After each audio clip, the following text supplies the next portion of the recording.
Self-love, am I right? If you've been in the personal or spiritual development game for any period of time and you've invested in growth, then you know that self-love is probably one of the most important things that any of us can be working on. Now, many people have taken plenty of good courses that have helped them become more efficient, to achieve more in their life, and just become basically a better person, right, in a lot of different ways. Now, I did personal development for many, many years. I've done about 17 years of spiritual development and personal development work. I've taken endless courses and traveled the world speaking to tens of thousands of students about different aspects of how to alter their reality and to become more positive and different things like this.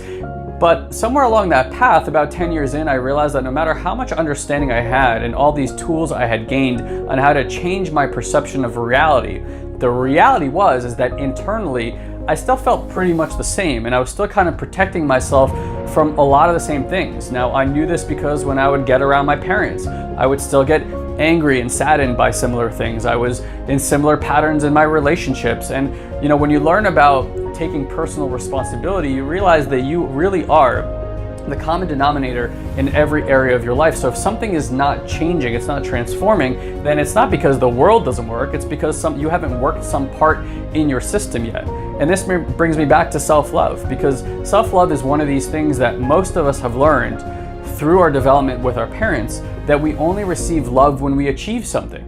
Right? Everything in our life is an order to. It's some kind of achievement. It's about money. It's about health. It's about relationships. It's about something.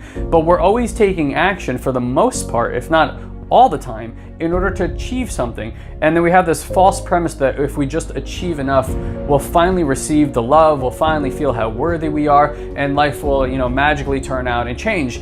But if you've been pursuing this like I have for most of your life, then you know that this is actually a false premise and this actually doesn't work. So this brings me back to self-love. Why is it that so many of us don't feel worthy? How come we can't just feel our worthiness outside of the world of achievement? Well, most of us haven't focused on the fact that we actually don't need to do anything in this life to receive love.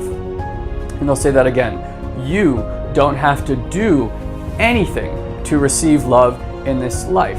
That is one of the biggest lies that is currently propagating itself and being passed down from generation to generation about ourselves and what it means to actually experience our love. The reality is that our body is a divine, intelligent force and being. Now, in most westernized cultures, we've given a lot of credence and a lot of value to our mind. So we're constantly trying to learn more. We're giving ourselves more information and more knowledge, but we're not giving ourselves more wisdom. Wisdom only comes from living an experience and feeling through that experience how it changes you. Now, if you think about your body has this divine intelligence. It knows exactly what to do. It knows how to breathe. It knows how to fix a cut or a broken bone and mend it. A pregnant woman doesn't need to give her body any feedback when there's an embryo in there, and to give life and to grow this life, it just all kind of happens by itself through this divine intelligence, through this evolutionary and amazing energy. Call it whatever you want to call it.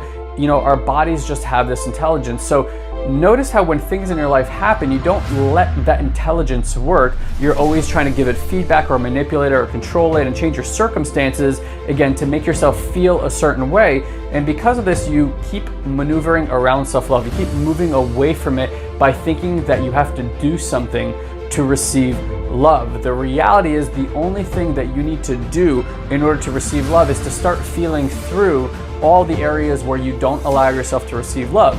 Specific examples might be when you actually achieve something and you still don't feel good enough, or when somebody gives you a compliment and instead of really embracing it and feeling that, and we make all these excuses like I gotta be humble, or no, that's not really who I am, or if you really knew who I am, then you wouldn't be saying stuff like that. That there's some kind of experience in your body in that moment, like a collapse or a tension that happens, and we don't let ourselves feel that. We think we're not supposed to be feeling that, and we go up to our mind and we say, hey, why is this happening right now? Can you figure it out and can you resolve it? Or can you push it back down? I don't want to deal with this. Or we reach for alcohol or drugs or sex or a million other addictions that we have as human beings to not fully experience that.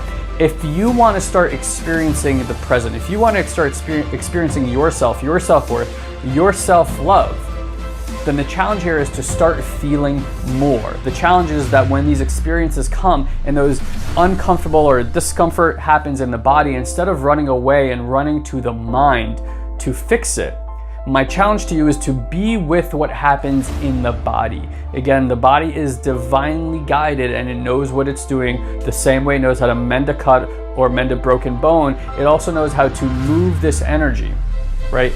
Emotion is energy in motion. So when we actually experience an emotion, the energy actually moves from our body. And as that energy moves from our body gets new information through frequencies, through maps. It reorganizes things in the system and you actually transform yourself from within. This requires no thought on your part whatsoever, and it's why so many people get stuck in not ever actually achieving this like love. And again, using that word achieving, right, because it's so prominent in our culture, but instead of achieving love, just being love, just being self-worth. And you can only be through your body. If you want to do through your mind. Both tools are excellent, but when we only do all the time, then we get lost and we never actually get to being in love with ourselves. And this is the key, is to start feeling through the sensations in your body so you can be in love, so you can feel your self-worth. And as the system reorganizes, I promise you that you will radically see a shift in how you perceive reality, the results that you get, and the things that you attract to yourself as the frequencies and the bodies and the maps change and reorganize the system. If you like this video, please hit the thumbs up button. If you want to get more videos like this, we put out training videos every single week here at Satori Prime, and just go ahead and subscribe to our channel. My name is Guy Ferdman. I'm the co-founder, mentor, and coach here at Satori Prime, and I look forward to seeing you on the next video. Take care.